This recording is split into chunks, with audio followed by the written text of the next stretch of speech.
Buenas noches a todos, ¿cómo están? Qué bueno poder estar aquí, ¿cierto? Juntos.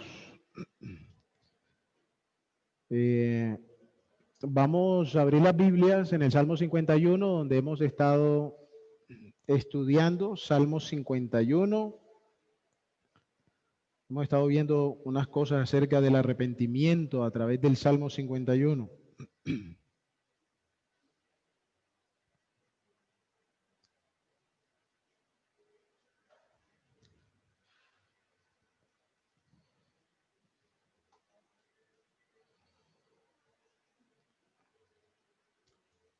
Vamos a leer desde el versículo 1 al 10. Dice: Ten piedad de mí, oh Dios, conforme a tu misericordia, conforme a la multitud de tus piedades, borra mis rebeliones. Lávame más y más de mi maldad y límpiame de mi pecado, porque yo reconozco mis rebeliones y mi pecado está siempre delante de mí. Contra ti solo he pecado y he hecho lo malo delante de tus ojos, para que seas reconocido justo en tu palabra y tenido por puro en tu juicio. He aquí, en maldad he sido formado y en pecado me concibió mi madre. He aquí tú amas la verdad en lo íntimo y en lo secreto me has hecho comprender sabiduría. Purifícame con hisopo y seré limpio. Lávame y seré más blanco que la nieve. Hazme oír gozo y alegría y se recrearán los huesos que has abatido. Esconde tu rostro de mis pecados y borra todas mis maldades. Crea en mí, oh Dios, un corazón limpio y renueva un espíritu recto dentro de mí. Vamos a dejar ahí la lectura. Rogando al Señor que bendiga nuestras vidas a través de su palabra. Vamos a orar. Dios y Padre, gracias damos una vez más porque eres grande, porque eres bueno, misericordia, lleno de compasión. Gracias te damos porque eres el juez de toda la tierra, un juez justo, que no se complace en la maldad, que aunque busca el perdón para el hombre y has dispuesto el perdón para el hombre, harás también un día juicio. Padre, gracias por la oportunidad de estar frente a tu palabra, de ser instruidos por ti, rogándote, Señor, que seamos todos completamente dirigidos por ti.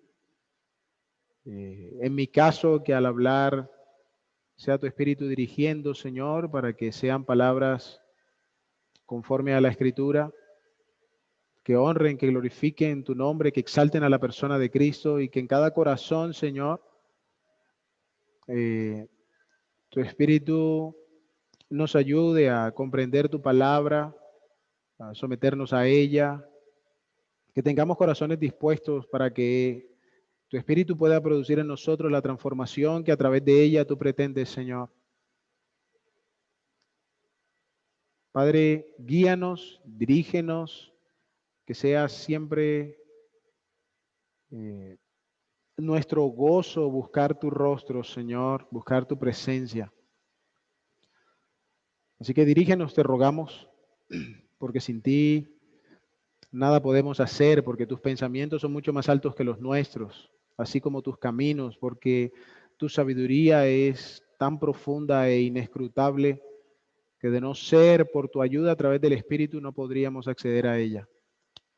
Así que a ti nos encomendamos, Señor, para que tome gloria y honra en medio de tu pueblo y obres en el corazón de todo el que escucha y recibe tu palabra con fe.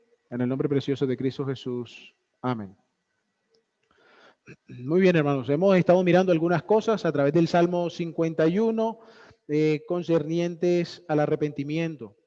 La última vez estuvimos hablando, o estuvimos en el versículo 7, en el versículo 8. Así que nos corresponde seguir hoy a partir del 9. Hemos hablado en términos generales de actitudes del corazón de David para con Dios en medio de esta situación. Hemos hablado de cómo estas cosas también hablan del carácter de Dios, cómo David ha conocido a Dios, por qué clama como clama, por qué busca de Dios lo que busca en función del conocimiento y de la comunión que él ha disfrutado con el Señor. Y vemos las cosas que Dios es capaz de hacer y que tiene el deseo de hacer en un corazón arrepentido.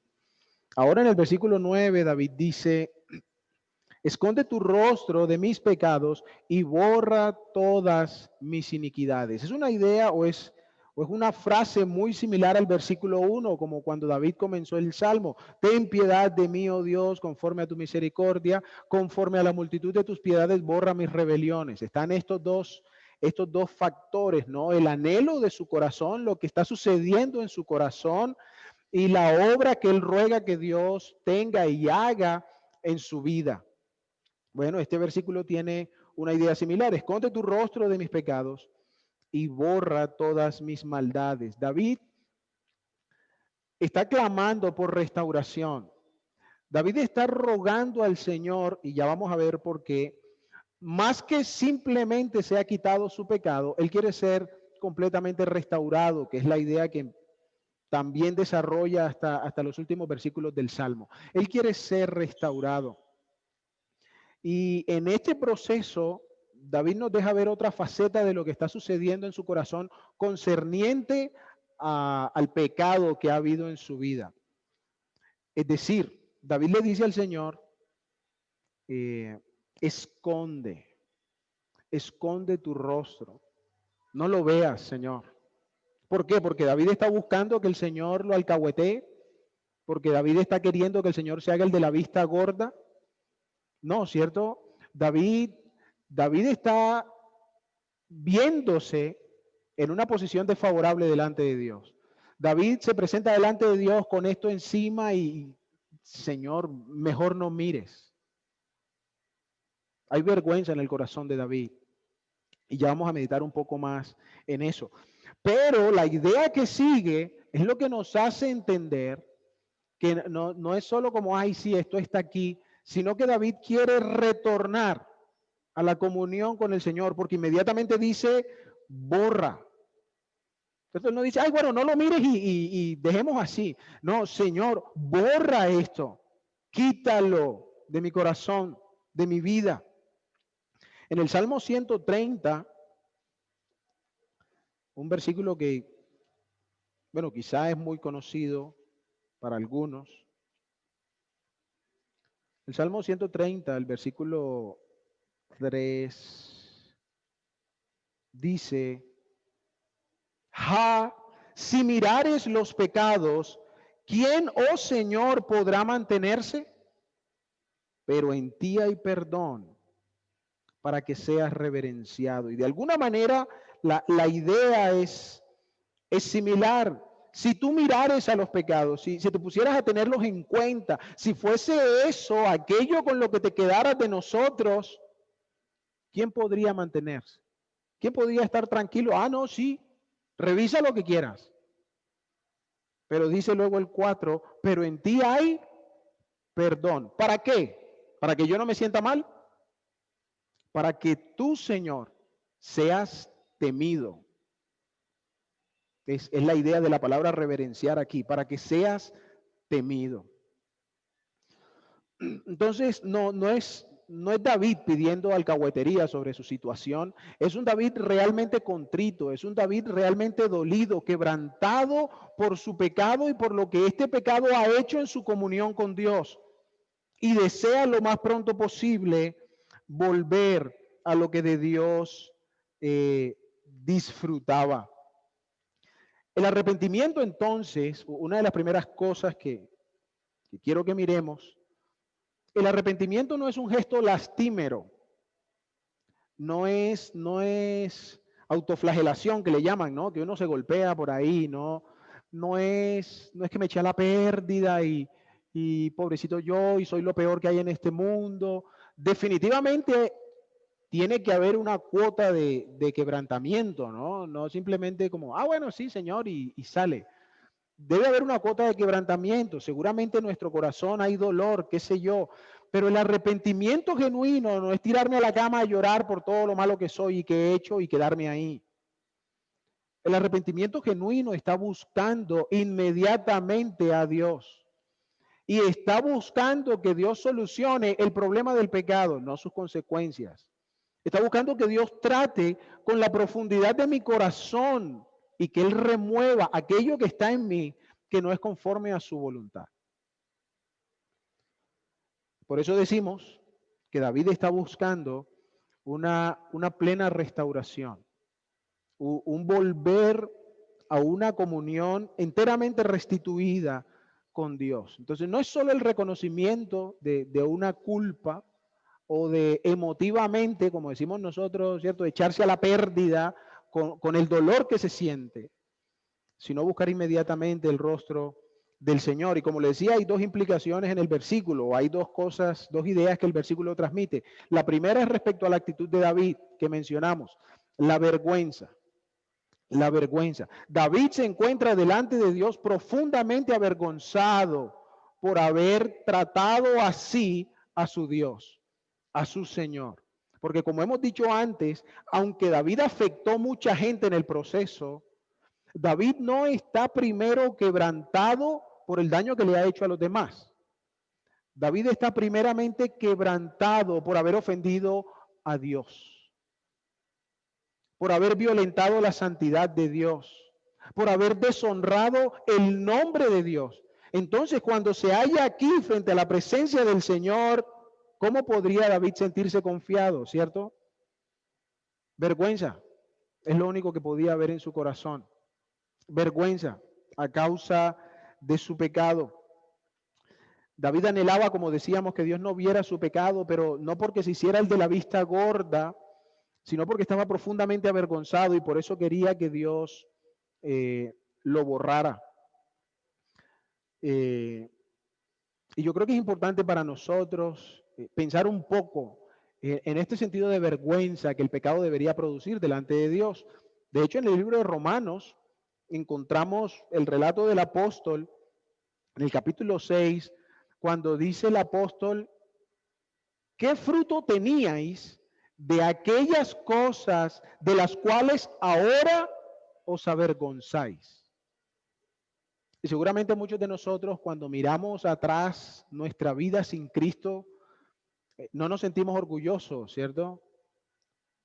Seguramente muchos de nosotros nos avergüenza lo que hicimos, lo que éramos. Sin embargo, en el tipo de vergüenza que quiero que pensemos un poco, es hoy, es ahora. Cuando somos confrontados con el pecado en nuestra vida, o cuando nosotros sabemos que hay pecado en nuestra vida, ¿qué aflora en nuestro corazón? ¿De verdad nos quebrantamos delante del Señor por lo que hemos hecho? ¿De verdad, como hemos visto antes, viendo la gravedad del pecado o la vileza del pecado como es en sí, no tanto lo que hice, sino el hecho de haber afrentado a Dios, eso cuánto me quebranta? Porque lamentablemente una y otra vez nos hablan y a veces hasta parece que sacáramos pecho por el pecado. O nos da lo mismo, o no nos duele, o ay, sí, bueno, hermano, y vamos hacia adelante, entre comillas, no creo que estemos yendo hacia adelante. Pero seguimos con una sensación de imperturbabilidad. Es decir, han señalado pecado en nuestra vida y, sí, y como si nada. No es lo que encontramos aquí. No es lo que vemos en el ejemplo de David. No es lo que la Escritura nos muestra en tantos otros lugares. Y como decíamos antes, esto parte de cómo David conoce a Dios y cómo David ha ido entendiendo de lo que el pecado es delante de Dios. Y esto me hacía reflexionar mucho realmente. Mire, uno a veces se avergüenza de cosas que ni valen la pena. Es decir, una vez, por darles un ejemplo, una vez que vino Caleb, no sé si lo recuerdan, sobrino del hermano Byron, íbamos hacia Barranquilla, pasamos por Medellín, unos amigos nos llamaron, fuimos a Río Negro a saludar mientras bajábamos para Barranquilla y fue un sábado. Curiosamente, él quería conocer la Piedra del Peñón y cuando regresamos de Guatapé, él me dice, perdón, me dice uno de los jóvenes de allá que yo conocía, ve, ¿por qué no te quedas y tienes el estudio con nosotros en la reunión de jóvenes? Que es ahorita, es temprano, es a las 4. Y les cuento, yo no llevaba, bueno, habíamos dejado las maletas en otro sitio y yo estaba en Río Negro está lejos de Medellín, las maletas estaban en Medellín, y yo tenía unos mochos, pues no los mochos de Carlos Vives, o sea, eran unos mochos relativamente decentes, ¿no? Pero mi instinto fue decirle, no, pero ¿por qué? Yo mira la pinta que tengo.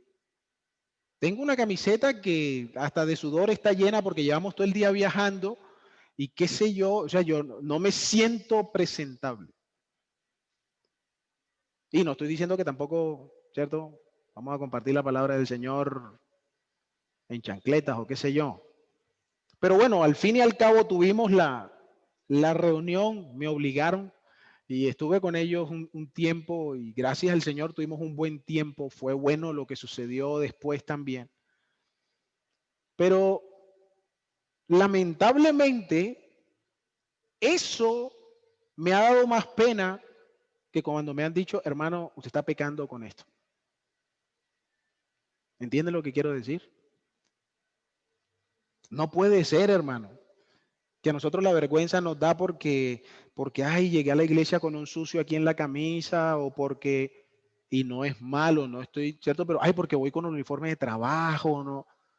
Hermanos, vergüenza debe darnos que el pecado conviva en nuestro corazón. Eso debería darnos vergüenza. Pero tenemos la pinta más linda con un corazón orgulloso delante de Dios. Con un corazón que sabe que el pecado está ahí, que sé que lo estoy haciendo, pero eso no me da vergüenza. Este relato de David, y cuando uno mira la historia, que la miramos al comienzo, cuando uno vaya al libro de Samuel, ¿cómo uno no pensar, por lo menos yo, en que estoy supremamente corto en mi comprensión de lo que el pecado representa delante de Dios? Porque David cayó postrado enseguida, pequé contra Jehová, sabiendo que su sentencia era la muerte. Porque fue la misericordia que Dios le mostró cuando Natán le respondió diciéndole, Jehová ha remitido tu pecado, no morirás. Pero la segunda cosa que encontramos en el texto, hermanos, es la necesaria intervención de Dios para la restauración. David dice, borra mis rebeliones. Y una cosa interesante que quiero mencionar antes de seguir, es que tenemos que entender que David es judío, ¿cierto? O era, bueno, lo sigue siendo, no sé. ¿Cierto? David nació en el pueblo judío y para los tiempos de David tenían la costumbre de hacer ofrendas. Ellos sabían que, ¿cierto? Al Señor se le presentaban sus sacrificios y entendían de alguna manera la imperfección de esos sacrificios, ¿cierto? Porque cada tanto habría que hacer uno, o cada quien tenía que llevar su ofrenda, o qué sé yo. Habían un sinnúmero de ritos, de normas, de condiciones respecto a estos sacrificios, por los que ellos sabían que el sacrificio en sí era imperfecto, que lo que el sacrificio pretendía era cubrir el pecado. Pero aquí David no dice cubre mi pecado. Es interesante que estando David inmerso en un ambiente donde se entiende que el pecado es cubierto, David dice, Señor, el mío, bórralo. Es muy interesante. Es muy interesante porque pareciera que David no está satisfecho con el hecho de que Dios de alguna manera cubriera su pecado. Dice, Señor, bórralo, bórralo. Y David sabía que ningún sacrificio iba a hacer eso. David sabía que no había ofrenda que él presentara que pudiera borrar su pecado. David sabía que solo Dios podía hacer una obra como esas.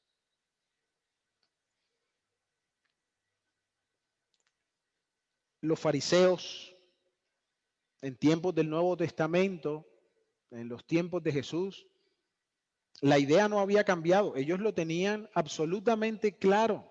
Cuando el Señor sana a un paralítico, ¿cuál fue la respuesta de los fariseos? ¿Quién se cree? Nadie puede perdonar pecados sino Dios.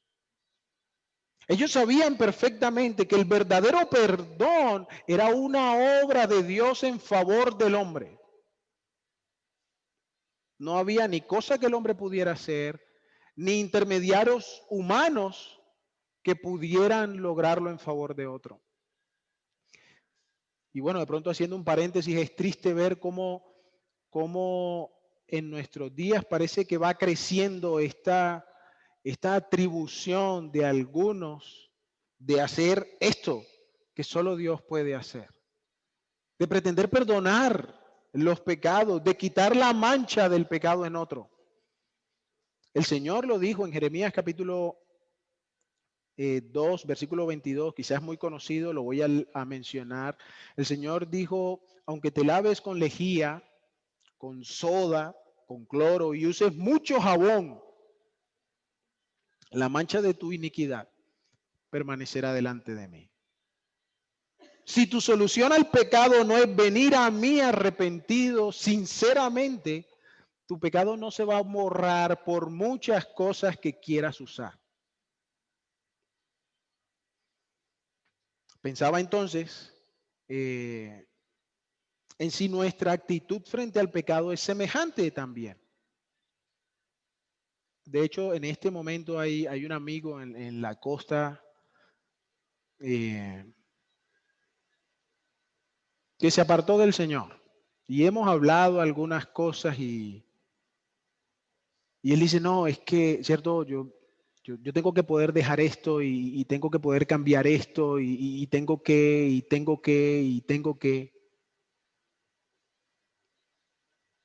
Yo le dije, compadre, usted nunca va a venir al Señor así. Porque no se trata de cómo tú compensas, no se trata de cómo tú tratas de apocarlo. No es de cómo tú tratas de que la gente ya no lo vea tan como fue. Es, Señor, te necesito a ti. Bórralo. Pero creo yo que eso muestra, aún por mi propia experiencia, el orgullo que rehúsa morir en nuestro corazón. De creer que siempre habrá algo que podamos hacer o de querer arreglarlo de otra manera o qué sé yo. Y es importante también entonces, hermanos, que nosotros como pueblo de Dios, como iglesia, no nos dejemos llevar por este engaño. Porque aún dentro del pueblo de Dios a veces creemos que la manera de eliminar el pecado es haciendo un montón de mecanismos fuera del arrepentimiento. Es compensando definitivamente cuando uno peca, dependiendo de la situación, tendrá que haber alguna restitución, ¿cierto? Se pide perdón o, ¿cierto? Qué sé yo, no es el tema, no vamos a entrar allá, pero es resultado de, no es el mecanismo para lograr el perdón. ¿Cierto? Si yo ofendí a mi hermano Tito y le tumbé 20 millones, entonces llego y le pago los 20 millones, hermano, perdóneme. No, hermano, perdóneme. Y apenas tenga, le pago sus 20 millones.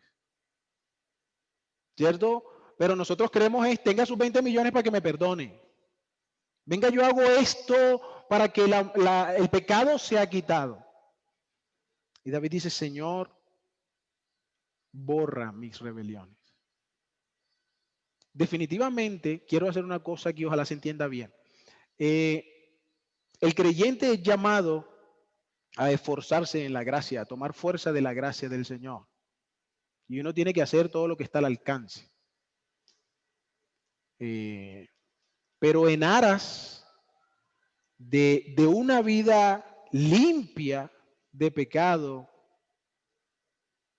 lo único que somos llamados a hacer es a confesar nuestro pecado delante del Señor.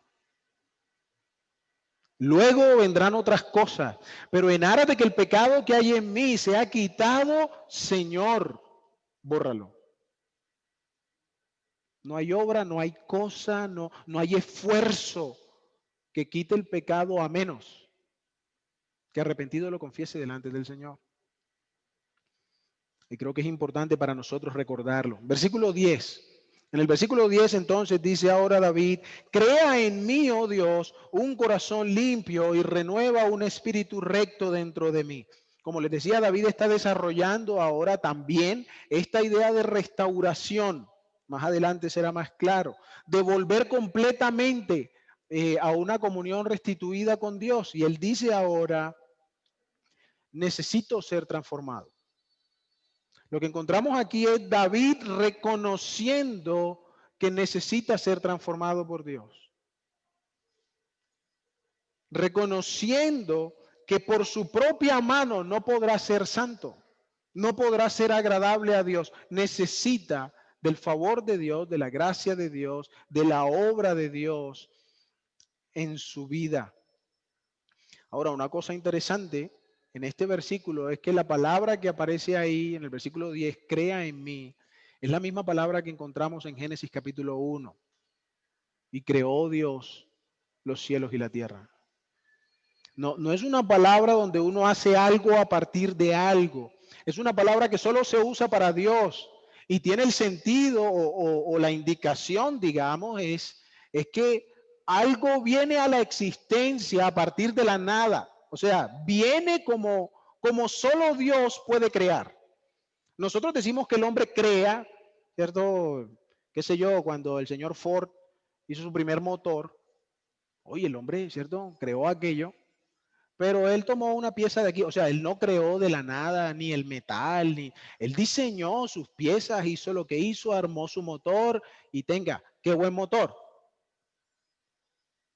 Pero solo Dios puede decir, sea la luz, y se hizo la luz. Y es la palabra que se utiliza aquí. Crea en mí.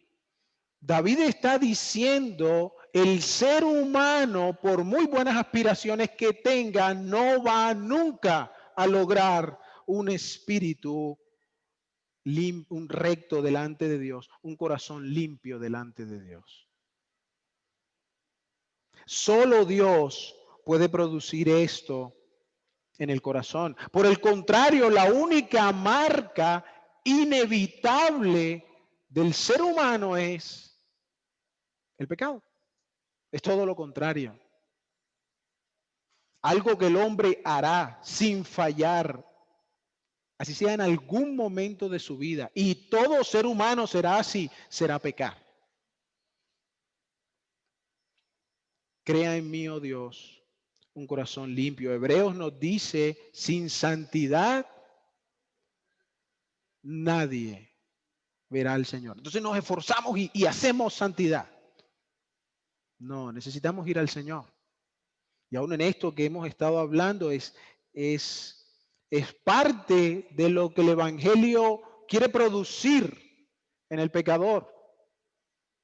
Que entendiendo su condición, que entendiendo su condenación por causa de su pecado, entienda también que solo Dios lo puede cambiar.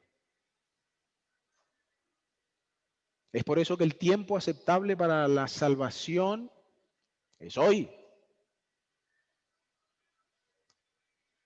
Pero a veces a los creyentes se nos ha olvidado que sigue siendo Dios el único que hace eso. Y creo yo, por algunos o tantos con los que he hablado, que aún hay buenas intenciones cuando buscamos tratar de compensar, pero el ser humano no será posible, para el ser humano no será posible por su propio esfuerzo forjar en sí un corazón limpio. Podemos modificar costumbres, conductas, eso se ha visto, pero nunca un corazón limpio. Eso solo Dios lo puede hacer. Ahora, la otra parte de renueva un espíritu recto dentro de mí, tiene mucha concordancia con lo que vemos en Romanos capítulo 2, versículo 2, capítulo 12, perdón, versículo 2. No os conforméis a este siglo, sino transformaos por medio de la misma palabra aquí, la renovación de vuestro entendimiento. Es decir, Dios necesita implantar y forjar en nosotros aquello que nos permita entonces ajustarnos a una vida que glorifique al Señor. Pero los ajustes los hago cuando Dios ya ha obrado en mi corazón. No los hago para que Dios obre. Entonces, Señor, mira, ya vengo a ti, sálvame porque ya resolví todos los pecados que tenía en mi vida. No, porque nunca vendrás al Señor. O no, hermano, ahora que yo resuelva esto, vuelvo a la comunión del Señor y vuelvo a mis hermanos y no, nunca vas a venir. Porque no será posible para el ser humano reformar su corazón. ¿Sabía David cómo obrar adecuadamente delante de Dios? ¿Tenía David algún medio para saber cómo vivir delante de Dios? ¿Sí o no? Sí lo tenía, con convicción. Sí lo tenía, ¿cierto? Tenía la ley de Dios. Estaban los sacerdotes de Dios, estaban los profetas de Dios. Sin embargo, uno diría, ¿cómo un hombre tan claro hace lo que hizo? ¿Cierto? ¿Ven? O sea, David por sí solo no podía hacer nada. David necesitaba del Espíritu de Dios en él, como lo veremos más adelante. No hoy, pero más adelante. David está renunciando a toda confianza en sí mismo, a todo valor que cualquiera de sus obras pudiera tener delante de Dios. Crea, renueva. El arrepentimiento verdadero, entonces, hermanos, no es un pañito de agua tibia. El arrepentimiento verdadero está buscando, aparte del perdón y lo que hemos dicho, cambios profundos en la vida y el corazón. No sé si me estoy haciendo entender. El arrepentimiento no es para que, porque es que los hermanos me miran y entonces, bueno, para que resolvamos ahí. No, el arrepentimiento genuino está comprendiendo cuánta necesidad tiene de ser transformado por Dios. Y eso es lo que quiere. Que en su regreso a la comunión con Dios me cambie profundamente. No que ya no mire para allá o que no me coja aquello, que cambie mi corazón. Que cambie este carácter que está habituado a otras cosas para ocuparme de la limpieza que Él ahora pone en mí. Para ocuparme de este espíritu recto que Él, perdón, este espíritu recto que Él quiere ahora hacer florecer. Espíritu aquí no se refiere al Espíritu Santo. Habla de la condición de su carácter, de su persona. Renueva en mí un espíritu recto, que ahora yo sea un hombre recto delante de ti.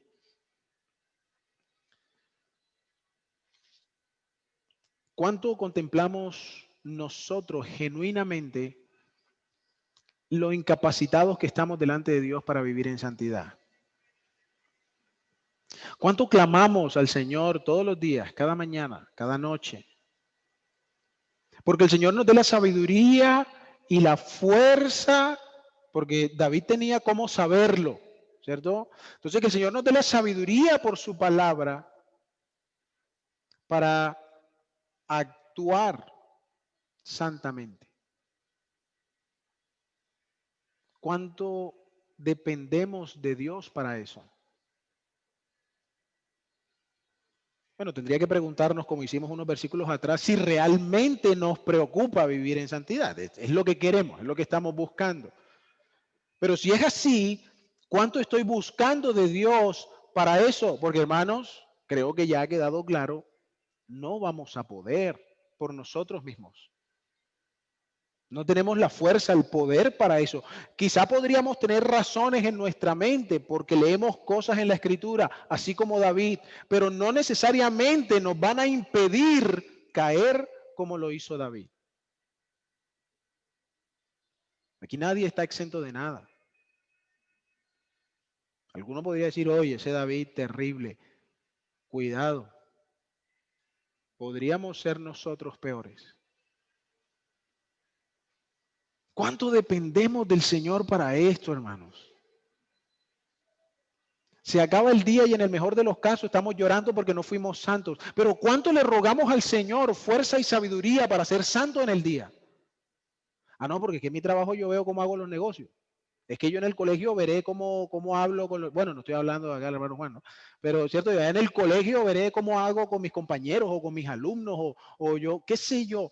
No, es que allá es donde somos santos. Ahí es donde Dios nos ha llamado a mostrar quiénes somos en Cristo. Entiéndame bien, no aquí. Hoy aquí, a esta hora, todos somos los mejores. Pero ¿y allá afuera qué? ¿Y cuánto le pide al Señor que le dé sabiduría para eso? ¿Cuánto le pedimos al Señor que en mis negocios vean a Cristo? Que en mi trabajo, que en mi estudio, que en lo que sea que hago, aún jugando fútbol, ya no se puede, pero aún jugando fútbol, que vean a Cristo. No, hermano, ahí no necesitamos santos, ser santos. Ahí lo que necesitamos es dar pata, ¿cierto? Porque, no, hermanos, ahí necesitamos ser santos también. Que el Señor nos ayude, hermanos, a comprender de mejor manera esto que la palabra del Señor nos enseña. A, a rogar al Señor un corazón tal, un conocimiento de Él tal, que cualquier sombra de pecado en nuestra vida nos avergüence, hermanos. Que no tratemos con el pecado como si fuera normal, cotidiano, aunque el pecado esté a la puerta. Que seamos sensibles, que tengamos un corazón sensible al Señor. Que entendamos que necesitamos del Señor. Y no como, bueno, dame la manito aquí para yo. No, hermanos, es que si Él no lo hace, no tenemos esperanza. Y aquellos que no conocen del Señor, no hay cosa que te libre de una condenación eterna, sino este Dios que proveyó salvación en Cristo. No hay esfuerzo, no hay plata, no hay costumbre, no hay nada que lo cambie. Simplemente un corazón quebrantado, arrepentido, confiado en aquel que se entregó en el Calvario por nosotros, como cantábamos hace un momento. En la cruz, Cristo proveyó perdón. Padre, gracias. Gracias porque en ti hay perdón para que seas temido. Gracias porque como tú no hay otro. Gracias, Señor, porque no hay otro lugar a donde ir.